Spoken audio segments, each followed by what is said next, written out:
One of the real benefits of being in Muddy Waters Band is that so many of the fine rock musicians that I had heard before I ever heard of him and met him all idolized him and came around, and we got to work with musicians like the recently departed, very sadly for me, Johnny Winter came around.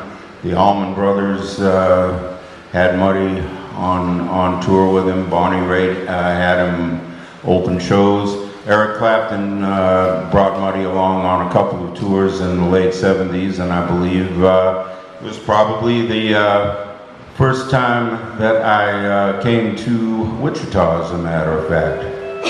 And I think the show might have been canceled because there was a tornado. And so both bands were like holed up in a Holiday Inn somewhere in Wichita, and we rarely stayed in the same hotel as Eric Clapton and his crew. They were flying around on a plane, and we were driving ourselves around in a couple of vans. But on this particular night in Wichita, I need to tell you this story because I got to tell somebody. Eric decided that he wanted to play cards with some of the guys in Muddy's band that were actually pretty, let's say, sophisticated gamblers. And he had a lot more money than them. Muddy would never play cards with them because he had too much to lose. He would play casino with Pinetop Perkins, and not for money, they just would play for fun. But Eric wanted to play cards with old Calvin Jones, for instance, Muddy's bass player, who was the happiest, nicest guy in the world until it was time to gamble. And then he was as tough as anybody could be. And Jerry Portnoy, our harmonica player, kept saying, "No, don't do that, you'll be sorry." But Eric wanted to do that, and we all hung out and we partied, and he played some cards with the guys, and then he said, "I'm going back to my room for a minute, I'll be back in a few minutes." And he wasn't. The party went on, and I heard something strange, a very strange sound in the hallway, which was like that. It sounded like there was a duck loose in the hallway. So, okay, I opened up the door, and probably a whole lot of cigarette smoke came out of the doorway. But I looked out there, and there was Eric Clapton walking up and down the hallway with a duck call just going, "Well, what you doing, man?" He said, "I knew if I kept doing this, you guys would probably look, and I couldn't remember what room you were in." But there had to be somebody that night who checked into a Holiday Inn and was glad they were inside during a storm, who heard the strange noise and must have looked out their door and would have seen a rock star walking up and down the hall with less dignity than you might let's say, than he's known for.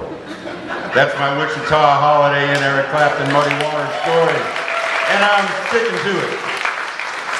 And one of the nice things that we got to do is to meet some of the musicians that had been influenced by Muddy, some of them a little bit older than me, that I had loved their music too. One of the biggest thrills for me was in 1975, Muddy made his last album for Chess Records, produced by a musician that actually really I heard of before I heard of Muddy and got me into blues, which was Paul Butterfield.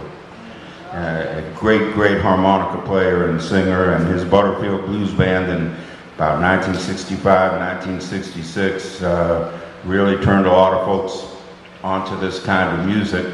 And also the other producer of the Muddy Waters Woodstock album was the great Levon Helm, the drummer and singer from the band. He just left us, well, in 2012 I was over in Italy, and I had a night off and I was sitting in a hotel room and I decided to check my email, and I got a message from a mutual friend of mine in Levon's that he was about to leave us. And I did not know what to do with that. I know he had canceled a few gigs recently. He had made a big comeback. He'd had throat cancer in the late 90s. Couldn't sing, just sounded like this. And miraculously, his voice came back, and in about 2008 and 2009, he made a couple of albums that won Grammy Awards in the Americana category, singing and playing and making some of the best music of his life near the end of it. But the cancer came back, and it got Levon Helm in April of 2012, and I was sitting in a hotel room in Italy. I did not know what to do with myself, so I just listened to some of his music, and I decided I would play this one for Levon whenever I could, and just pick up the guitar, you'll find it.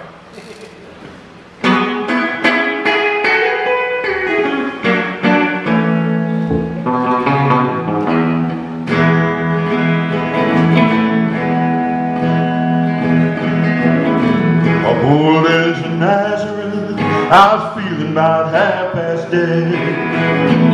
Just need some place where I can lay my head. Hey, mister, can you tell me where a man might find a bed? Just grinned and shook my hand, knows all he said. Take a load off Fanny, take a load for free, take a load off Fanny, and you put the load right on me.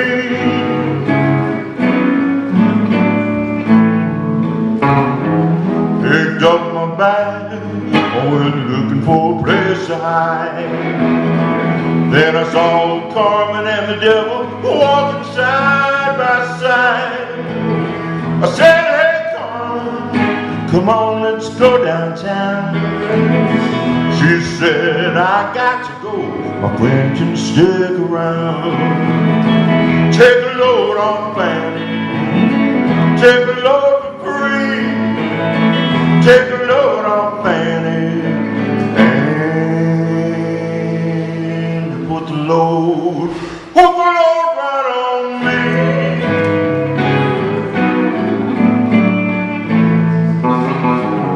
Go down as Moses, there's nothing that you can say. It's just old Luke, and Luke's waiting on the judgment day. I said, look, my friend, what about young Annalie? Do me a favor, son, won't you stay and keep Annalie company? Take a load on Fanny, take a load for free, take a load on Fanny, and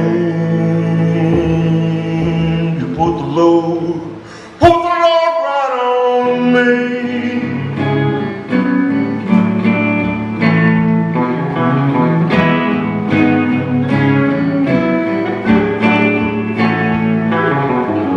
Crazy Chester followed me, and he caught me in the fog. Said, I will fix you right, you take Jack, my dog. I said, wait a minute, Chester, you know I'm a peaceful man. He said, that's okay, son, won't you feed him when you can?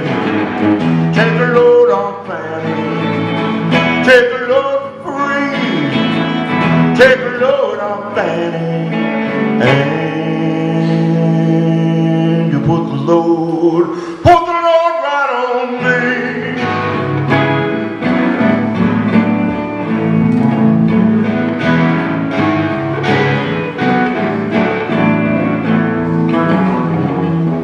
Catch a cannonball to take me down the line. My bag is sinking low, I do believe it's time. He gets back to Miss Fanny, you know she's the only one who sent me here with her regards for everyone. Take a Take a load for free. Take a load off Fanny. And you put the load right on me.